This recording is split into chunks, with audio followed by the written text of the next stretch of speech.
फिर हम आपको खुशामदीद कहते हैं the weekend show with Sundas Jameel. Generation gap के हवाले से हम बात करें और तरनजीत आप कुछ बताना चाह रहे थे कि आपके कुछ अरमान थे जो ना पूरे हो सके। बस ये एक जनरेशन गैप ने एक लाठी मारी। मैं 2002 में जब मेरे सारे दोस्त हम लोग पार्टी म्यूजिक करते थे और ट्रांस म्यूजिक करते थे और डीजे थे, तो मुझे हर बात रैप में करने की आदत। अच्छा।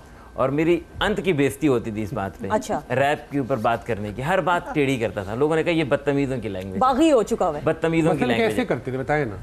मैं बस हर बात को जिस तरह से किसी ने किसी को अंदाज कहना भी है या कोई टीचर को भी कहना है तो उसको मैंने रैप करना है, क्रैक है, ये स्टाइल, ये उस टाइम चला पड़ा था। पता तो चले उस्मान साहब थोड़ा सा आइडिया तो होना था। शाहरुख खान का शेर है ना, जैसे शाहरुख खान का शेर है कि शाहरुख खान के एक शेर है जो बड़ा अक्सर पढ़ता रहता है कि तेरे पेरेंट्स ने मुझको तुझसे बचाने की कोशिश की है पर हर जर्रे ने तुझसे मिलाने की कोशिश की है। अब वो ना उसको हम थोड़े से उसके अंदर स्लग लैंग्वेज वर्ड ऐड करते थे और मैं थोड़ा सा रफ माइंड में बात करता था, अबे या ये वर्ड। अच्छा। तो उस पर बड़ी डांट पड़ती थी। फिर उसके बाद क्या हुआ, सही थी यार कुछ पढ़ती वैसे सही थी। ये भी आप बड़ा डिसेंट तरीके से बता रहे हैं, मुझे लगता है टेढ़े मेढ़े भी होते होंगे। फिर उसके बाद मैं बागी हुआ, फिर मैं टाई नहीं पहनता था। मुझे टाई से बड़ी एलर्जी थी। मैंने भगत सिंह की हिस्ट्री पढ़ी तो उसने टाई के खिलाफ थोड़ा सा कुछ पंजाब के लोगों ने किया। मुझे टाई से बड़ी एलर्जी थी। टाई की वजह से मैं कॉलेज से, बड़े डिसेंट कॉलेज से बाहर हुआ। फिर मैं कुछ प्राइवेट पढ़ा, फिर बीच में एजुकेशन में आया, रैप खत्म हुआ।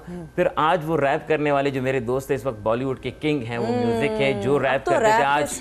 और रैप से मुझे याद है हमारे क्लासिकल सिंगर होते थे कीर्तनी वगैरह, वो कहते थे ये बदतमीज तरीन लैंग्वेज है। तो हमारे बड़े भाई भी कहते थे कि नहीं जी ना करो, ये क्या बदतमीजों वाली लैंग्वेज है। आज वो बदतमीजों वाली लैंग्वेज तो हर जगह चल जाती है। गंदी बात का सॉन्ग सबसे हिट होता है। अच्छा, इसमें गंदी बात, मुझे ये बताएं मीडिया का कितना अहम किरदार है कि एक जमाने में जब तरनजीत बनना चाहता था रैपर तो भाई तब तो सब कहते थे बागी है, ये बदतमीज है, ये है, इसको तमीज नहीं, लिहाज नहीं है बड़ों का।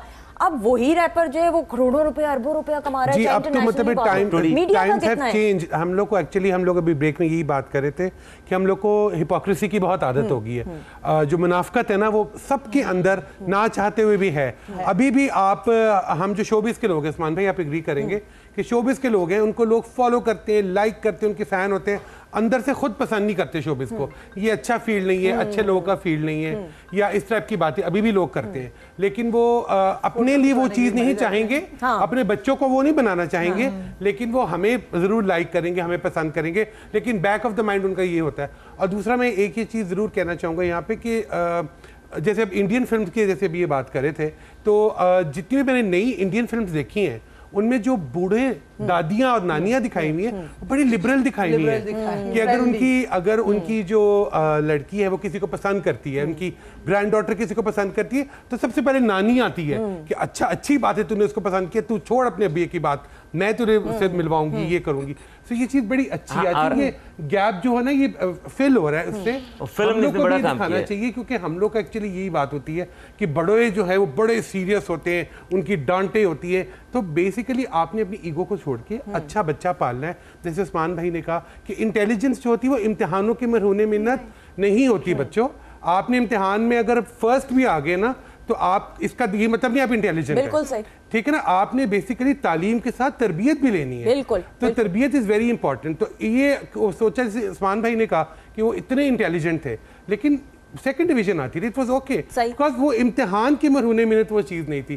तो आई थिंक मीडिया का बड़ा इंपॉर्टेंट रोल है, क्योंकि हम लोग जैसे ड्रामे हैं, हमारे ड्रामों में ये दिखाया जाता है बाप थप्पड़ मार रहा है और मियाँ भी मार रहा है और दूसरा कर रहे हैं, लड़की सप्रेस हो रही है, बेटियों को पसंद की नहीं, बच्चियों को पढ़ने नहीं दिया जा रहा, बच्चियाँ पढ़ना चाहती हैं, अब्बा मैंने BA कर लिया, वो कहती हैं कि नहीं तुम्हारी शादी होनी चाहिए। कल्चर दिखाया जाता है ना, बिल्कुल एक्सट्रीम। और हमारा थोड़ा बहुत हमें चेंज करना चाहिए। अब ये बच्चियाँ अगर पढ़ना चाहती हैं, BA के बाद MA करना चाहती हैं, PhD करना चाहती है, शादियां तो उनकी इंशाल्लाह हो जाएंगी इंशाल्लाह। तो मतलब है कि ये चीजें हमें मीडिया के थ्रू बड़ी इंपॉर्टेंट है दिखानी। लिबरलिज्म हमें थोड़ा बहुत लेकर आना पड़ेगा। लिबरलिज्म का बिल्कुल मतलब ये नहीं होता कि हम लोग कोई गलत डगर पे चले गए हैं या हम लोग कोई खुदा न खासा वल्गैरिटी की तरफ जा रहे हैं। लिबरलिज्म का मतलब होता है कि आप एक चीज को इनकम्पस करते हैं, उसको आप अपने अंदर इंस्टिल करते हैं। लेकिन मेरा एक सवाल ये है कि उससे आप दूसरे जो है सोच को लिबरेट करते हैं ताकि आप रोशनदान खोलेंगे करेंगे तो हवा अंदर आएगी ना। लिबरल उतना ही होना चाहिए कि जितना आपके लिए भी एक्सेप्टेबल है, आपकी फैमिली के लिए एक्सेप्टेबल है, और दूसरे हर्ट ना हो, और मुआशरे जिस सोसाइटी कम्युनिटी में रह रहे हैं बाज़ दफा लोग बिला वजह हर्ट भी हो जाते हैं ना, आपको आगे ना बढ़ने के लिए खुद हर्ट हो जाते हैं। Hurt is not in a sense damaging ना हो, वल्गैरिटी के बीच में एक लाइन तो ड्रॉ होनी चाहिए ना। क्रिएट हो। जिस पाकिस्तान में मैं पैदा हुआ था वो एक और पाकिस्तान था, अब जो पाकिस्तान है वो एक और पाकिस्तान है, you know. Exactly. I was born in 1951। 60s के अंदर हम कॉलेज में गए, तो वो जो माहौल और वो जो कदरें थी उस टाइम पे, यू नो, मुझे अभी तक, मतलब मेरी तो ब्रीडिंग ही उस टाइम पे हुई हुई है। जो मेरे दादा हजरत ने मुझसे कहा या मेरे वालिद ने जो मुझसे, जिस तरह वो थे, जिस तरह उनकी हमें तरबियत मिली और जिस तरह एटमॉस्फेयर मिला, गवर्नमेंट कॉलेज से लेकर अल्फला बिल्डिंग तक वॉक करनी वाज मतलब होता ही नहीं था कि हम किसी सवारी में बैठ के वहाँ तक आएँ। वहाँ तक हम वॉक करते थे, टॉकिंग फ्यू फ्रेंड्स। वो जो सारा एटमॉस्फेयर आपको रास्ते में नज़र आता था, it was all a very peaceful liberal society, liberal society, no tensions. उसके बाद एक अजीबो गरीब किस्म का सफोकेशन, और हमको वो बनाने की कोशिश की गई जो हम लोग नहीं है। बिल्कुल सही। मैं तो आज तक नहीं वो हो सका कि आप एक इम्प्रेशन बना देते हैं, एक जी ऐसा ही पोर्ट्रे करना, जैसे कि हम जो है सोशल प्रेशर में बहुत रहना शुरू हो गए कि what other person will think. ये अगर it's not the other person, it is systematically through the media and systematically planned. Your mind was made affected, brainwashing आपकी की गई, और वो brainwashing कामयाब हुई आपके ख्याल में? मैं पॉलिटिशियन नहीं हूँ, मैं ये सारी बात पॉलिटिकल सिनेरियो में चली जाएगी।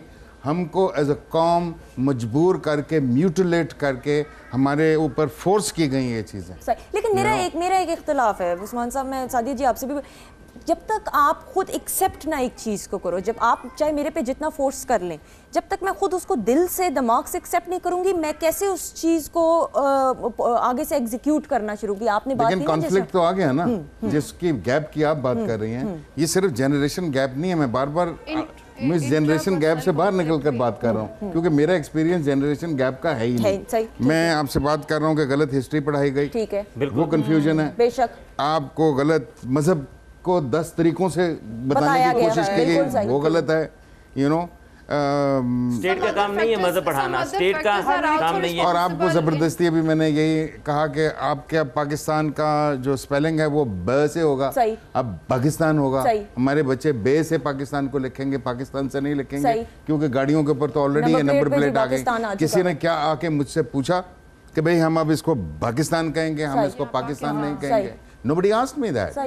It was done by I don't know whose order or whose will. और लिटरेचर कितने नफरत अंगेज मवाद से भरा पड़ा है। लिटरेचर आपका कितने नफरत अंगेज मवाद से भरा पड़ा है। क्या सिखाते हैं? नफरत ही सिखाया गया है। और जो अच्छे अच्छे हीरोज हैं ना, उसको भी दूसरे नजर से पढ़ाया है। वो तो गायब हो चुके हैं, वो तो गायब हो गए। आपके रोल मॉडल्स ही गायब हो चुके हैं, जिनको फॉलो करके आप एक सोसाइटी की बुनियाद रखते हो। मेरा ख्याल है आजकल जो है पेरेंट्स और टीचर्स पे ज्यादा रिस्पॉन्सिबिलिटी है कि दे शुड जब तक लिटरेचर चेंज नहीं होगा ना, ये वाली चीज नहीं, और उसको जो है वो बताएं कि ऐसे नहीं ऐसे, मींस अपनी वो रवायात या हर चीज थोड़ा सा अगर है तो स्कोल्डिंग वे में नहीं, फ्लेक्सिबल वे में, in a form of the way students like, in a form of the children like. America for instance एक नया मुल्क था, मतलब बाकी कंट्रीज के हवाले से अगर आप देखें तो America is a very young nation, you know. अगर हम तारीख की बात करते हैं तो उनके पास, उन्होंने डेवलप बच्चों के लिए हीरोज किए, उनके पास इतने हीरोज नहीं थे। सुपर मॉडल सुपरमैन लेकर आए, वो स्पाइडरमैन आ गया, ये बैटमैन आ गया, ये those they created these role models who were fighting the evil and who were helping the people, you see. So they systematically created those characters, and they were all comic book characters. उनका total effect जो था वो मेरी और आपकी उम्र के लोगों के लिए नहीं था.